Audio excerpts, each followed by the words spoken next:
Hace 2 domingos, o un domingo si no me equivoco, estuvimos hablando de la parte de las iglesias, de una de las iglesias que perdió su amor. Hoy en este domingo voy a seguir nuevamente hablando acerca de ella, pero pasarme ya a lo que es lo que escribe en una visión el mismo Juan a su iglesia en Esmirna, ¿no? Y voy a invitarles que busquen en sus Biblias, en el libro de Apocalipsis de San Juan, en el capítulo 2, versículo 8 al 11, y darle las gracias a Dios por darme la oportunidad de poder estar aquí en este lugar y poder predicar el Evangelio de Cristo. De esta manera darle también un agradecimiento al Pastor Mayor Rodrigo por la invitación y poder explicar acerca de la palabra de Dios. Aquellos que lo van encontrando, por favor, se van poniendo de pie.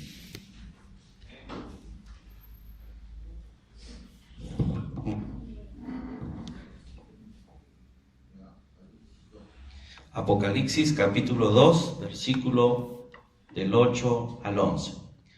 La palabra de Dios dice: en el nombre del Padre, del Hijo y del Espíritu Santo. Y escribe al ángel de la iglesia en Esmirna, el primero y el postrero, el que estuvo muerto y vivo, dice esto: yo conozco tus obras y tu tribulación y tu pobreza, pero tú eres rico, y la blasfemia de los que se dicen ser judíos y no lo son, sino sinagogas de Satanás.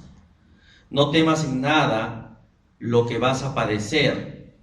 He aquí, el diablo echará a alguno de vosotros en la cárcel para que seáis probados, y tendréis tribulación por 10 días. Sé fiel hasta la muerte, y yo te daré la corona de la vida. El que tiene oído, oiga lo que el Espíritu dice a las iglesias. El que venciere no sufrirá daño de la segunda muerte. Pueden tomar su lugar. Casi durante todo el tiempo de que da el inicio la iglesia primitiva, siempre la iglesia en este tiempo ha sido perseguida.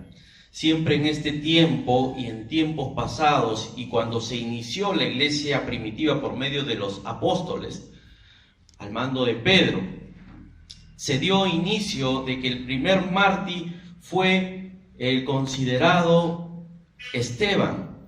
Y la palabra de Dios fue que por un tal llamado Saulo, que en el futuro él iba a ser uno también de los apóstoles que tenía que predicar el evangelio, fue en ese entonces que este mártir Esteban dio muchas veces su vida porque el evangelio se extienda, pero lamentablemente la misma gente no recibió el evangelio, lo rechazó, y ensangrentándolo con piedras fue muerto realmente este compatriota de la patria celestial, ¿no? Esteban. Lo mismo ocurrió también con el mismo Pablo. El mismo Pedro fueron encarcelados. El mismo y Jesús en ese tiempo también advirtió a sus discípulos que en algún momento, alguno de ellos, Simón, que Satanás ha pedido siempre a los mismos discípulos que iban a zarandearlos como a trigo. Pero el mismo Jesús dijo: yo he rogado por ti, le dijo, por ti, Simón, que tu fe no falte, y tú, una vez vuelto, confirmes a tus hermanos. Hoy en este tiempo, en el Medio Oriente, en el Asia Menor, vemos que hoy cristianos están siendo degollados tremendamente. Si nosotros vemos en las noticias, los musulmanes no quieren que mencionen en su propia tierra el nombre de Cristo. Y hoy vemos que muchas personas están muriendo por la causa de Cristo, porque llevan la fe de aquel que murió en la cruz del Calvario, derramó su sangre preciosa y que ahora ha resucitado, y que ahora Él triunfa, y que Él venció la muerte a través de esa cruz. Y que al vencer esa muerte nos da la seguridad a cada uno de sus hijos que han aceptado a Cristo en su corazón, de que cada uno de ustedes también pueden vencer la muerte, pero persiste en tu fe. Estas personas, vemos que tanto en China, hace poco vi una noticia, que en China han incendiado una iglesia y lo han destruido tremendamente, una iglesia cristiana. Las iglesias están desapareciendo. En la Unión Soviética también estaban desapareciendo las Biblias. Hoy actualmente se ve que el presidente de Rusia, llamado Putin, claramente él está construyendo un monumento. No lo sé si es para que lo adore, pero vemos que durante la Biblia nos enseña claramente que en ese tiempo, en tiempo de la iglesia primitiva, pasaban persecución, y en este tiempo hoy muchas personas, he visto videos que me han impactado, cómo las personas son degolladas por los musulmanes, los hacen que se arrodillen, como más o menos aproximadamente 400, 800 personas en Cristo que tienen la fe de Cristo, y le dicen: niega a Cristo, niega a Cristo. Las personas no niegan a Cristo porque Cristo los ha salvado, los ha rescatado. Los arrodillan en la playa y lo degollan tremendamente, y la escritura se cumple claramente. Cuando la palabra de Dios hace mención y dice y escribe al ángel, como lo mismo que le hace mención a la iglesia de Éfeso, quiere representar donde algunos eruditos y comentaristas hacen mención que el ángel es exclusivamente para los pastores, los ancianos de cada iglesia representada. Y como lo dije, que cada pastor tiene que representar siempre dando el testimonio del nombre de Cristo y respetando a sus ovejas. Las ovejas también tienen que respetar a vuestros pastores, porque Dios ha puesto autoridad en cada lugar. Y escribe al ángel de la iglesia en Esmirna: el primero y el postrero, el que estuvo muerto y vivo, dice esto. La ciudad de Esmirna hoy actualmente se encuentra en Esmir, se le denomina Esmir, es la ciudad contemporánea de Turquía. Y se encuentra ubicada aproximadamente a unos 60 o 64 kilómetros del norte de la ciudad donde era Éfeso. Y vemos aquí que era una ciudad importante porque tenía una bahía muy hermosa, y lo tiene actualmente, y está cerca de Estambul. Los turcos dicen: wow, si es realidad lo que veo en la novela, dicen. ¿No? Hay algunos que son novelistas acá. No levanten la mano si pregunto si son novelistas. Y vemos aquí que en esta parte el evangelio llega a Esmirna desde la ciudad de Éfeso, tal y conforme lo dice en el libro de los Hechos de los Apóstoles.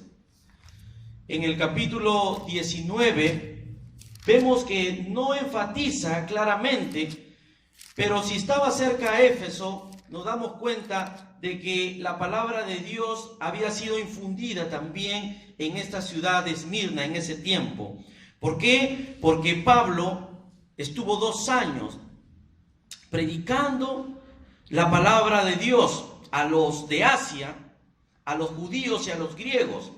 Y dentro de ese alrededor creo que también estaba Esmirna, pero no lo enfoca claramente como lo enfoca que predicó Pablo, que predicó Apolo en la ciudad de Éfeso. Pero dentro de esa ciudad sí estuvo también la ciudad de Esmirna, por algo fue invocada esta ciudad. Esta ciudad era importante, una ciudad muy maravillada en ese entonces y actualmente también. Hoy la cultura y los arqueólogos han descrito que Esmirna ha sido una ciudad tan grande y una ciudad que se dedica actualmente y anteriormente a la medicina y a la ciencia. Y aquí vemos que al ser una ciudad importante le llega este mensaje. Y aquí vemos que despierta la posición muchas veces de que en ese entonces también había la práctica del judaísmo versus el movimiento cristiano que en ese entonces estaba dando. Y la palabra Esmirna, querido hermano, quiere significar mirra. Y mirra es una planta naciente de un árbol que cuando tú lo machacas, cuando tú lo presionas, salen unos perfumes aromáticos. Y estos perfumes aromáticos, muchas veces la práctica judía lo realizaban al inicio cuando nacía el bebé, o muchas veces también cuando la persona iba a morir. Era un perfume caro, de alto valor. Pero mirra se simboliza de sufrimiento a la iglesia, del dolor, del sacrificio. Esmirna es perfecta y justo su nombre mismo lo menciona. La comunidad cristiana fue fundada por el apóstol Pablo en su tercer viaje misionero y sufrió persecución y tormentas por su lealtad al Señor Jesucristo. Es por eso que vemos aquí claramente que el escritor, el autor de la vida, le dice a Esmirna, el primero y el postrero. Él se identifica como el primero y el postrero, y en el 1:18 del mismo Apocalipsis le dice, yo soy el que vivo y estuve muerto, mas he aquí vivo por los siglos de los siglos, amén. Yo tengo las llaves de la muerte y del Hades, porque Cristo tiene la victoria. Cristo es vencedor. Y como Cristo es vencedor, por más problemas o dificultades que estemos pasando nosotros, Cristo siempre te va a dar la victoria. No te va a dar lo que los judíos siempre están buscando y actualmente la están buscando. Los judíos buscan ahorita prosperidad en su pobreza. Nosotros tenemos que ser ricos, pero ricos en nuestra vida espiritual, en la búsqueda de Dios. Mientras otras iglesias están confundiendo el evangelio diciendo que te va a dar prosperidad, mentira. Que trae todos tus bienes si es posible y Dios te va a devolver. Dios no negocia con nadie. Dios no te dice trae 10 manguitos y yo te voy a dar 30 manguitos. No.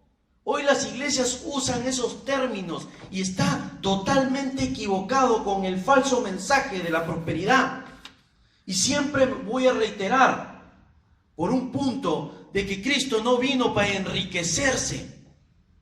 Cristo no vino para predicar el evangelio para enriquecerse. Cristo vino a predicar el evangelio porque a cada uno de nosotros nos ama, a cada uno nos estima y nos tiene gran estima como hijo y no quiere que nos desviemos por un mal camino. En esa parte vemos claramente que el mismo escritor le dice, yo soy el alfa y el omega, yo soy el autor de la vida, el consumidor de la fe, el que cuando estás débil yo te levanto, el que cuando estás tú en primera instancia yo te digo y te corrijo, yo soy el primero aquí. El que cuando tú te quieres creer un poquito más de sapiencia, dice, oye, un momentito, yo soy aquí el que te doy sabiduría. Yo soy aquí el que te doy conocimiento. Yo soy aquí a quien edifico mi iglesia. Yo soy a quien tengo que dar y a quien tengo que quitar. Yo soy el autor de la vida. Yo soy a quien lo pongo aquí y a quien lo saco de aquí.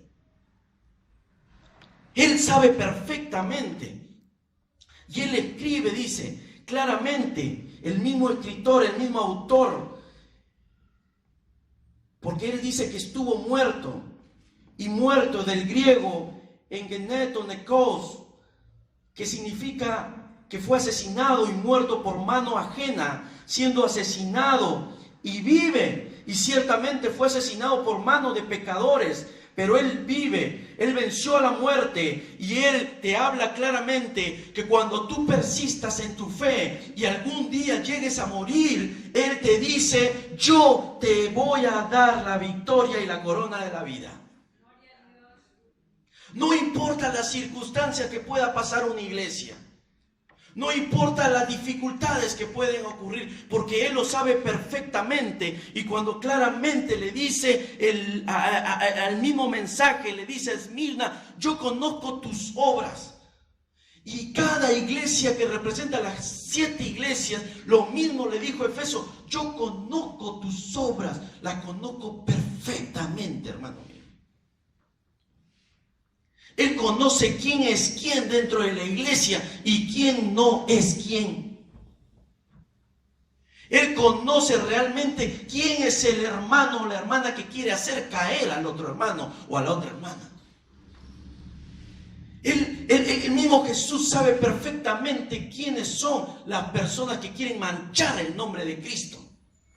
Pero usará a hijos que realmente se están manteniendo firmes para que puedan corregir con mansedumbre y humildad a las personas que se oponen al Evangelio de Cristo.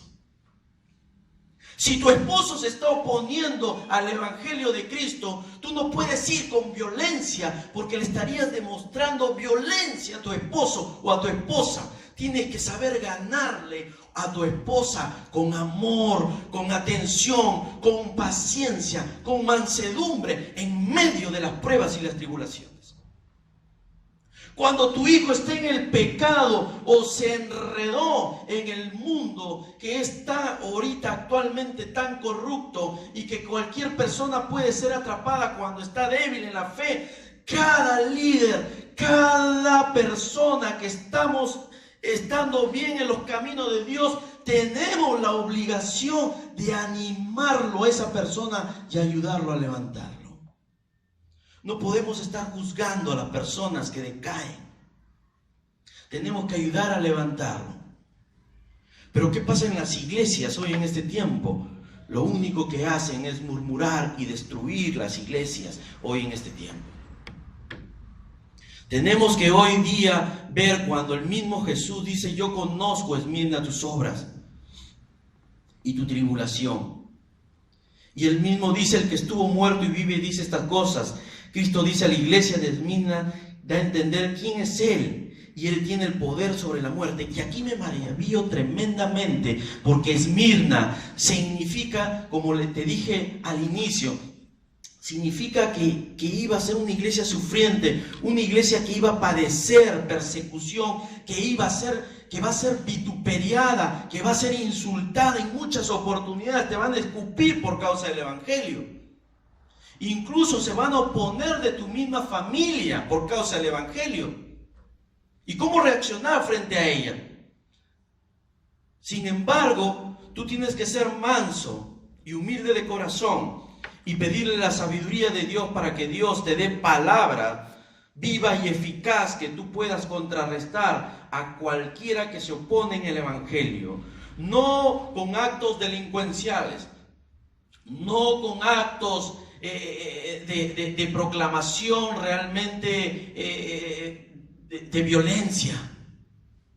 No somos un sindicato, somos realmente nosotros hijos de Dios, que como hijos de Dios tenemos que saber comportarnos con mansedumbre y humildad.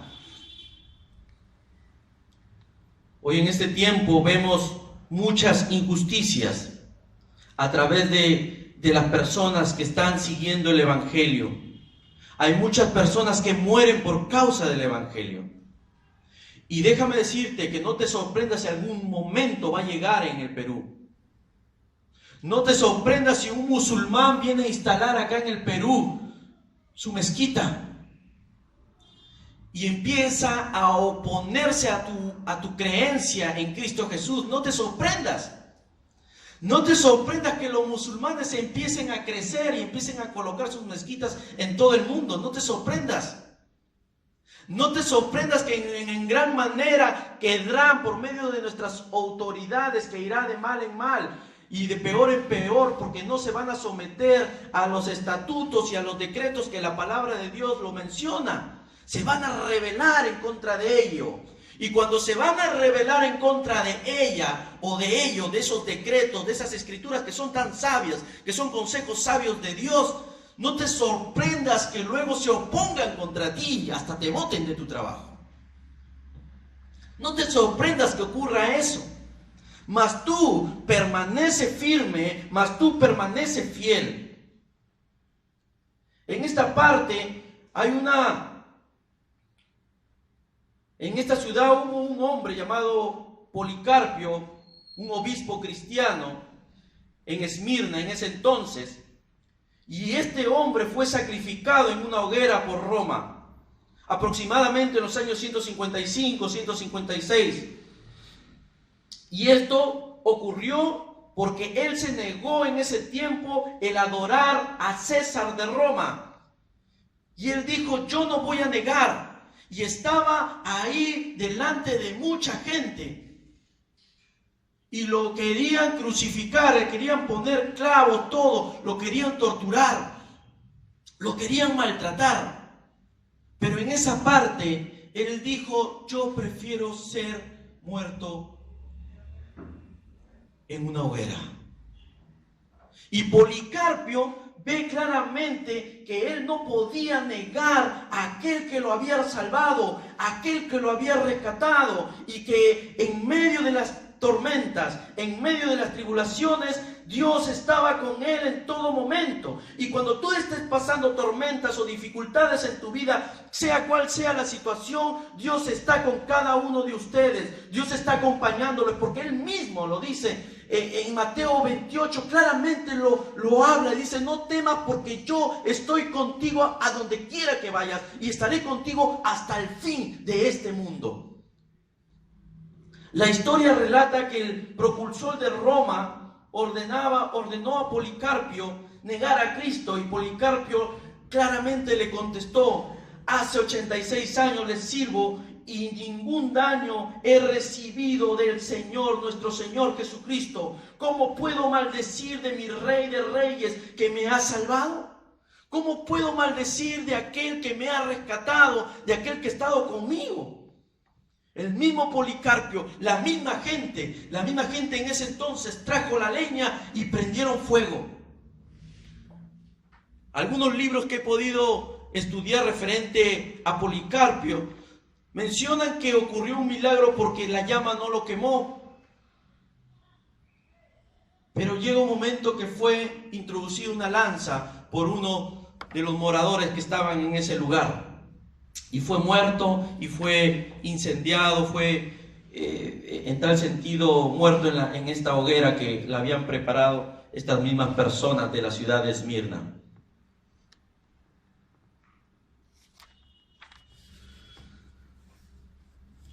Conozco tus obras y tu tribulación y tu pobreza, pero tú eres rico.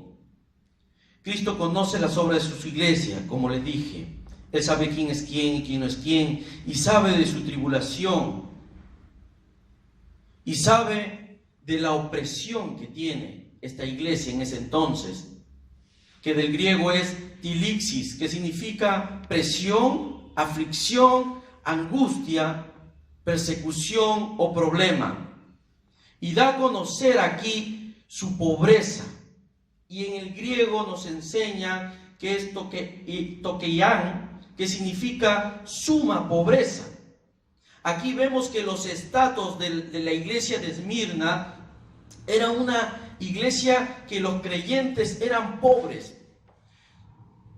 Y yo creo aquí, énfasis mío, que estas personas, algunos podían tener su negocio. Algunas personas, por énfasis mío, no por comentarios, y si algún comentario teológico lo menciona así, bienvenido sea. Pero por énfasis mío, yo creo que estas personas tenían su negocio, tenían de qué vivir, pero por la causa de Cristo, el mismo César y los mismos romanos empezaron a quitarle todos los negocios que podían tener y no puedan ellos tener un sostén, un sustento, para que puedan sobrevivir en esa parte. Y vemos aquí que por eso el mismo Jesús le dice claramente: yo conozco tu tribulación, conozco tus obras, conozco tu pobreza, pero tú eres rico, le dice. ¿Y por qué eran ricos? Porque ellos seguían a Cristo Jesús. Esmirna era muy pobre, porque por su misma decisión de seguir a Cristo, y probablemente no perdieron ningún punto referente a la fe en Cristo Jesús. Pero a pesar de ello, nuestro Señor Jesús los llama ricos. Y vemos hoy en este tiempo, en las iglesias hoy, como les dije, hablan del falso mensaje de la prosperidad, que es muy a lo contrario a las iglesias, muchas veces de la Odisea, que se presumía ser rica, que más adelante lo vamos a estudiar, pero la llamó el mismo Jesús pobre, desventurada. Las verdaderas riquezas no se encuentran en las abundancias de las posesiones. La verdadera riqueza no se encuentra en esas posesiones, no en aquel persona que muchas veces quiere atesorar en su corazón riquezas. La riqueza se ve en la prosperidad espiritual. Y hay muchas personas que dicen: yo compro a las personas con mi plata. Hay muchas personas en el trabajo, incluso en muchas iglesias, que dicen: yo lo compro a las personas con mi dinero. Y no debemos dejarnos que nadie nos compre con dinero. Hoy vemos personas que están dentro de la iglesia, no lo ocurre aquí, pero en otro lugar cuyo nombre no lo voy a decir, ocurre dentro de las iglesias, que están embriagándose en discotecas, que están usando, prevaricando el nombre de Cristo, y lo único que hace es que con su diezmo ya lo contentó al pastor de cierta iglesia. Ya lo contentó. Y sabe perfectamente que está en pecado y todavía lidera. Y eso no está bien. A nadie nos tienen que comprar por dinero. Nadie, ningún líder, ningún pastor, nadie es absolutamente lo que es nada. Porque Dios mismo dice: yo te doy el sustento y el abrigo. Yo soy el que cuando estás en dificultad te apoyo. Pero ¿qué hay de aquellas personas que reciben a cambio de nada? Serán bienvenidas a la casa de Dios, pero aquellos que reciben con una condición, con un apetito de querer recibir a cambio de nada, eso rápido se destruye. La plata mal venida se destruye, querido amigo, queridos hermanos. Y déjame decirle que en algún momento Dios vendrá a juzgar, y Dios no habla de una riqueza. Los judíos pensaron que cuando vino Jesús venía a darle prosperidad, venía a darle riquezas, venía a darle fama a cada uno de ellos. Venía a engrosarle, pero no venía a engrosarlo con riquezas, sino que le hablaba de una riqueza espiritual que no se compara ni siquiera al más oro puro de este mundo. Esa riqueza es espiritual, es cuando tú empiezas a cambiar tu vida. Pero quien te la cambia es aquel que murió en el madero, derramó su sangre preciosa por cada uno de nosotros. Si tú no tienes a Cristo en tu corazón y te has alejado de la casa de Dios, ten en cuenta que Dios está esperando a cada uno de las personas que se pudieron haber retirado y que nuevamente regresan. Y Dios los espera con los brazos abiertos, no le espera con los brazos cruzados, ni le dice: ya no te conozco. en algún momento, cuando venga el juicio final, sí llegará a decir, yo no te conozco. Pero estamos en el tiempo de la gracia y todavía no ha terminado y no ha desfallecido. Vemos aquí que el Señor también advierte a su iglesia y le dice claramente, el versículo 9 del capítulo 2, yo conozco tus obras y tu tribulación y tu pobreza, pero tú eres rico. Y la blasfemia de los que se dicen ser judíos y no lo son, sino sinagoga de Satanás. El Señor advierte a la iglesia sobre la blasfemia en su iglesia, sobre las calumnias que tenía en ese entonces Esmirna, la maledicencia. La maledicencia, la blasfemia quiere dar a entender el hablar mal de alguien, hablar en contra de su prójimo, hablar mal de entre hermanos, hablar mal de la iglesia, que hablaban mal de aquellas personas que seguían el camino de Cristo Jesús. Esta blasfemia, vemos que trataban de obstaculizar muchas veces a estos cristianos en Esmirna. Y estas personas que blasfemiaban, se ostentaban, se jactaban muchas veces de ser judíos en ese entonces. Y los judíos que pertenecían a Judea o a Judá, toma su nombre de la palabra hebrea Jehudá, que significa alabanza, acción de gracia. Pero estos judíos, enemigos de la iglesia, lejos de ser una alabanza al Señor, lejos de ser un templo, un tabernáculo, una congregación de Dios, no era sino una sinagoga de Satanás.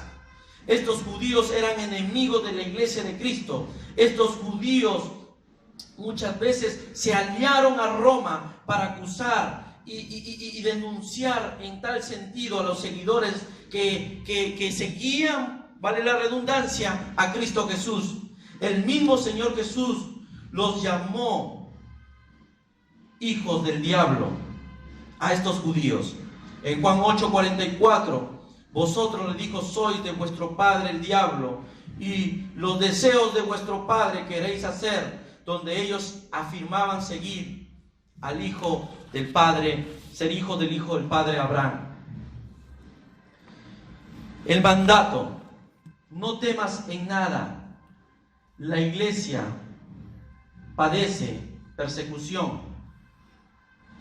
Y vemos aquí que le dice, no temas en nada lo que vas a padecer. He aquí el diablo echará a alguno de vosotros en la cárcel, para que seáis probados y tendréis tribulación por 10 días.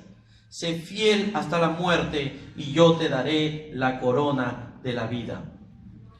Aquí vemos claramente que cuando hace mención no temas a nada, el temor a nada, que es en el griego medeis, significa ni siquiera tengas temor en lo que vas a padecer. El mismo diablo muchas veces echará a la cárcel a cualquier persona. Esto en ese entonces ocurrió en la iglesia de Esmirna. Y no estamos también nosotros seguros de que en este tiempo también vamos a padecer en algún momento sobre alguna persecución, sobre alguna persona que se oponga al Evangelio de Cristo. El mismo diablo echará a la cárcel. Y vemos aquí que la cárcel eran cisternas, eran como unos agujeros. Y muchas veces ahí lo tiraban, lo amarraban a las personas, algunos eran tirados. Y vemos aquí que eran perseguidos estos cristianos y torturados, algunos maltratados. Hoy en este tiempo, como lo dije al inicio, hay muchos cristianos que padecen por la causa de Cristo. Y ha parado. Pero si tú te vas allá al Medio Oriente y tú dices, hola, soy cristiano, te matan automáticamente. Sé fiel hasta la muerte. Vemos aquí que hay 10 emperadores que persiguieron la casa de Cristo, a los cristianos, perdón.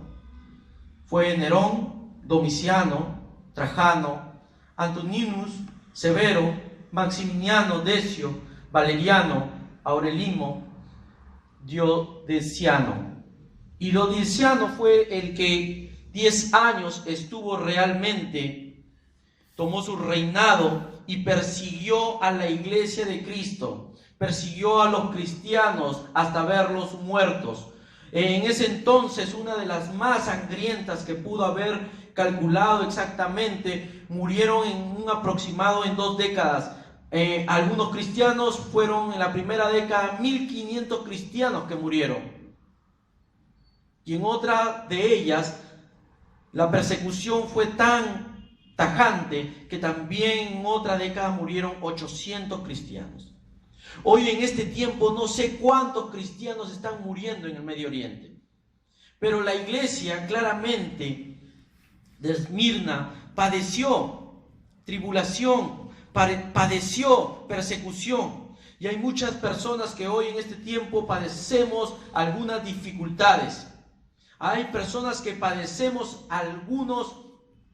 algunas pruebas que vamos a tener que padecer. Pero el mismo Cristo, a través de estas escrituras, le dijo a la iglesia de Esmirna claramente: sé fiel hasta la muerte y yo te daré la corona de la vida.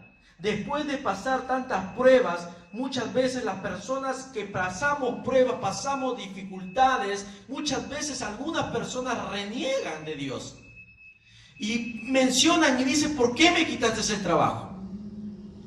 ¿Por qué tuvo que morir cierta persona? ¿Por qué tiene que pasarme esto con mi familia? ¿Por qué tengo que tener hijas o hijos rebeldes en mi familia? ¿Por qué tienen que ocurrir estas cosas dentro de la iglesia? Y muchas veces renegamos con Dios y empezamos a cuestionarle a ese Dios mismo. Cuando Dios claramente nos menciona que vamos a pasar pruebas, vamos a pasar tribulaciones, pero yo estaré ahí junto contigo, dice el Señor. Porque el que persevere hasta el fin, ese será salvo, dice Mateo 24:13. Y no te sorprendas de las pruebas que puedan venir. Porque hay pruebas que son ocasionadas por uno mismo, y hay pruebas que son ocasionadas y tienen el permiso de Dios. Como lo que le ocurrió a Job. Fue con el permiso de Dios. Las pruebas muchas veces ocasionadas de uno mismo es cuando en la misma palabra, en la misma escritura nos dice: no vayas por este camino porque este camino te va a llevar a la perdición, y muchas veces desobedecemos y nos vamos por ese camino y nos va mal. Cuando te dicen: no hagas este negocio porque este negocio es ilícito. Oh, no, tengo que darle el 10% al alcalde porque tengo que obtener este trabajo. Y muchas veces tienes y eres estafado. Oh, dicen: me tengo que ir por este camino porque este camino y te va mal. Y te va mal. Y tú, después que te va mal, reniegas con Dios. Cuando la Biblia también habla que el hombre tiene que actuar bien con su esposa, tratarla bien a su esposa, lo trata mal y luego tú eres tratado mal. Y todo lo que siembras luego cosechas. Y yo veo que Dios es soberano, porque yo lo imagino de repente en tal sentido como un automático de sus leyes que ya están escritas. Tú vas en contra de su ley y esa ley se cumple en contra tuya. No sé si me dejo entender en ese sentido, me dejo explicar. La ley de Dios está escrita y nos dice: no cometas, no robes. Y tú robas. Y luego te viene la prueba del juicio. Si no son los juicios de las leyes de este Perú, son las leyes del mismo Dios. Y Dios es soberano, no va a decir: no, uy, no, a mi hijito no lo puedo tocar con mi ley, lo contrarresto la ley. Lo contrarresto la ley. No, a mi hijito no lo puedo tocar, no, él es mi escogido, ven para acá, cúbrete aquí. No, tú cometes algo que va en contra de la ley y la ley cae sobre ella. Tú, por ejemplo, estás cometiendo actos que no le agradan a Dios y Dios te advierte y pone voceros para que te puedan advertir. Pero tú desobedeces a las Escrituras, como lo que están haciendo hoy en este tiempo nuestras autoridades, desobedecen a las Escrituras y dicen: vamos a tener ahora dentro de nuestro Perú o dentro de todo el mundo que se casen con hombres y mujeres con mujeres.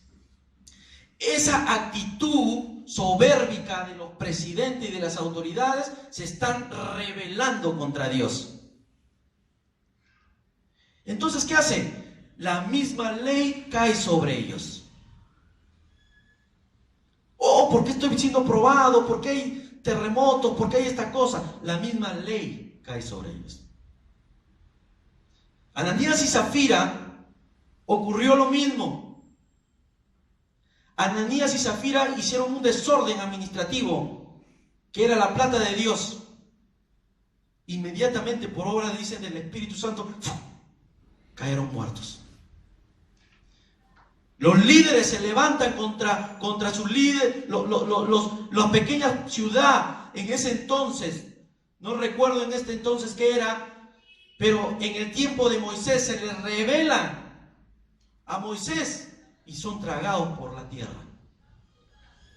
Ahora, yo creo que en este tiempo Dios tiene misericordia con su pueblo. Dios tiene misericordia con cada uno de nosotros. Y yo lo veo como un automático, que el switch del automático se enciende cuando tú vas en contra de las leyes de Dios. Y cuando vas en contra de las leyes de Dios, Dios realmente cae su ley, que es la palabra de Dios, sobre tal persona. Pero Dios tiene misericordia también. Muchas veces decimos: no, Dios es malo. Como le dijo un muchacho una vez: no enamores con tal chica, porque no te va a llevar por un buen camino. Te va a llevar, no, la chica queda embarazada. Son separados, él tomó su rumbo, cada uno tomó su rumbo. La Biblia me dice: no os unéis con yugo desigual. Y yo como parte de esta iglesia tengo toda la autoridad de decirle: no está bien lo que estás haciendo, porque si yo callo soy cómplice de lo que ellos hacen. Y cada uno de ustedes, como ya tienen experiencia en la cosa de Dios, animen a los jóvenes, ámenlo. No sean cómplices de ello. Y si tienen que exhortarles en el amor de Cristo, siéntenlo.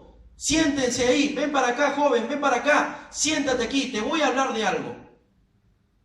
Y exhortarles como si fuera mi hijo, como si fuera mi hija. Oye, estás viniendo con chorcitos cortitos. Estás viniendo ahora, estás enamorando con 1, 2, 3 mujeres. No, un ratito. Aquí te sientas, en la casa de Dios no se hace esto. Porque luego, ¿quién le va a llamar la atención? El vecino. ¿Quién tiene que evangelizar a quién? ¿El mundo nos tiene que evangelizar a nosotros? ¿O nosotros tenemos que evangelizar al mundo? Entonces, nosotros tenemos toda la autoridad de Cristo para poder exhortarlos y estas personas no sufran luego un dolor o llamado entre ellos una prueba. Ciertas personas dicen: no, yo no soy probado. Se va a jugar la velocidad de la moto, del carro, y es accidentado y muere. Es provocada la prueba.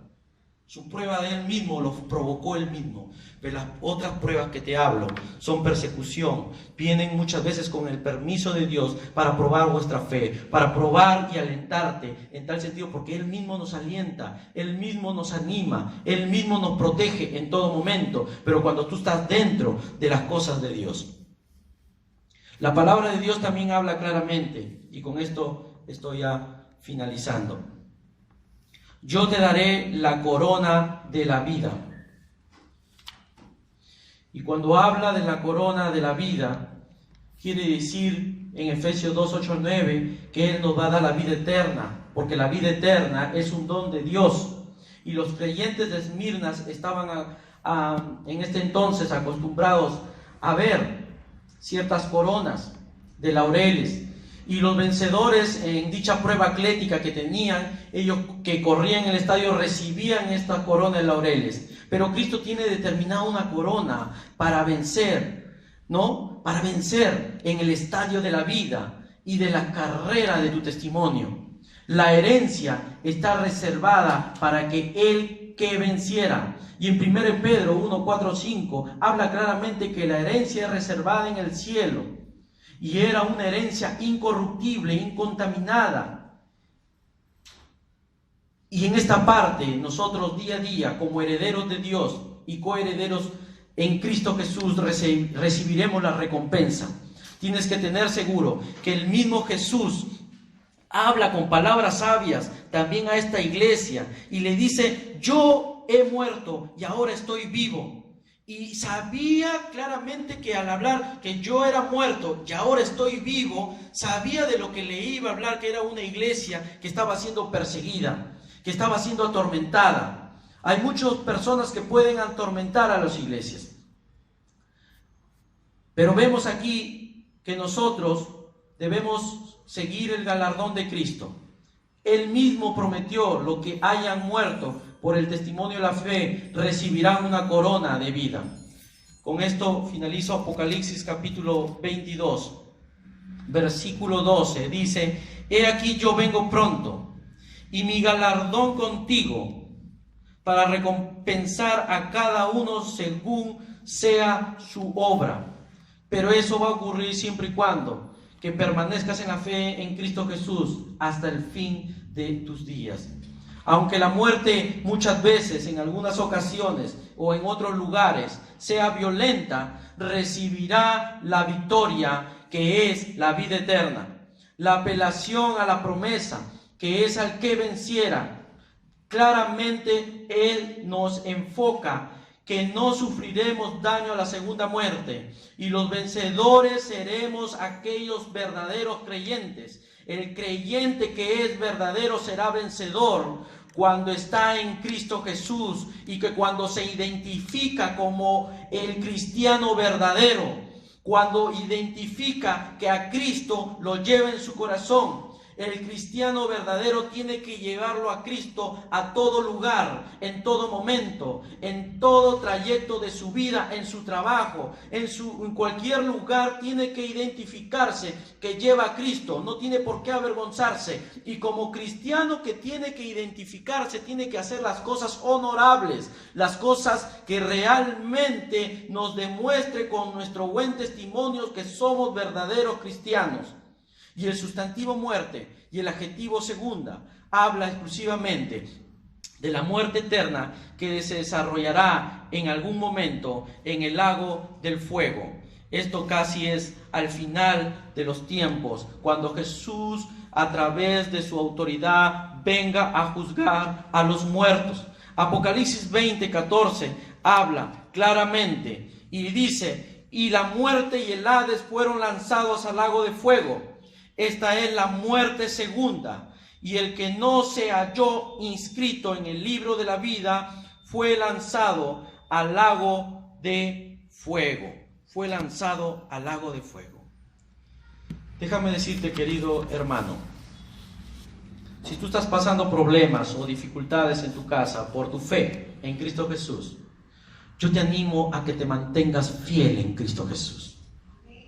Si tú estás pasando alguna dificultad o alguna enfermedad, algo, no lo sé, algo que te esté perturbando y no estés tranquilo, entrégale a Cristo Jesús, porque Él te da la paz. Y Él mismo te dice que cuando pases por las aguas, que cuando pases por algún mar, yo estaré contigo. Y si por los ríos no te anegaran, cuando pases por el fuego no te quemarás, ni la llama arderá en ti, porque yo soy tu Dios, que te cuido, que te protejo, que te animo, que te sustento en medio de las dificultades. Él es nuestro Cristo Jesús, que ha vencido la muerte, y que cuando la muerte por causa de la persecución ocurra, pues tú tienes que confiar en Él, que Él te da la victoria y que en algún momento tendremos la corona de la vida, siempre y cuando permanezcas hasta el fin. Vamos a ponernos de pie y voy a pedir que en estos momentos puedan orar ustedes por la iglesia. Vamos a tener unos minutos Si tú quieres estar sentado ahí, arrodillado, puedes hacerlo. Pero empieza a orar por aquellas personas que están en este tiempo pasando alguna persecución en el Medio Oriente. Empieza a orar por tu propia iglesia, por algún hermano que está en este lugar pasando alguna persecución. Empieza a orar de repente por tu vida misma, que de repente hay un hijo que te está alzando la voz, alguna hija que se está rebelando contra ti. Empieza a orar por tus hijos, empieza a orar por tus hijas que necesitan de Cristo Jesús, que en aquel momento estuvieron aquí, pero ahora ya no lo están. Y tú dices, ¿por qué Dios? Dios dice, no te preocupes, yo sé cómo encargarme de eso. Personas que pueden pasar dificultad en su trabajo, derrámate hoy en este momento. Deja ahorita tus problemas y entrégale a Dios.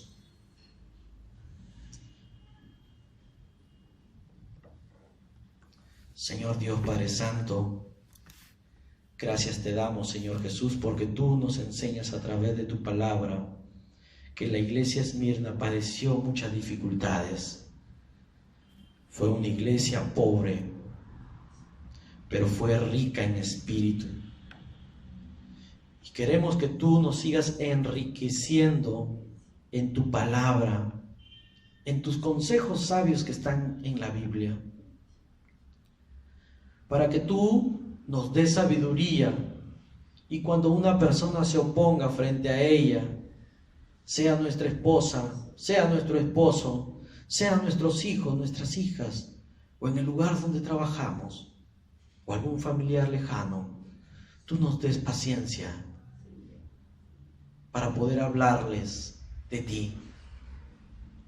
No podemos negarte, Señor Dios, porque si te negamos, tú nos negarás también. Señor Dios, eres todopoderoso, que todo lo sabe, que todo lo conoce. Sigue perfeccionándonos a través de tu palabra, Señor Dios. No somos perfectos ante ti, pero sí, Señor Dios, anhelamos cada día más de ti, para que a través de tus escrituras, de tus enseñanzas, nos fortalezca, nos anime tus palabras sabias a nuestras vidas. Instruye, Señor Dios, aquí a los maestros. Toca sus vidas, llénale más de sabiduría, para que puedan explicar cada día más lo que tienen que explicar de acuerdo a tu Espíritu Santo, a tu iglesia. Toca la vida de tus pastores. Instrúyeles cada día más. Señor Dios, autoridad sobre ellos, la autoridad tuya, Cristo Jesús, sobre ellos. Padre, si están pasando dificultad, enfermedad, si es tu voluntad sanarlo, sánalo, Señor Dios, en el nombre de Jesús de Nazaret.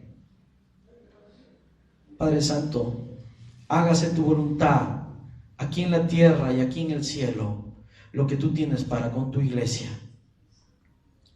Hágase tu voluntad aquí en la tierra y en los cielos con la vida de cada uno de mis hermanos.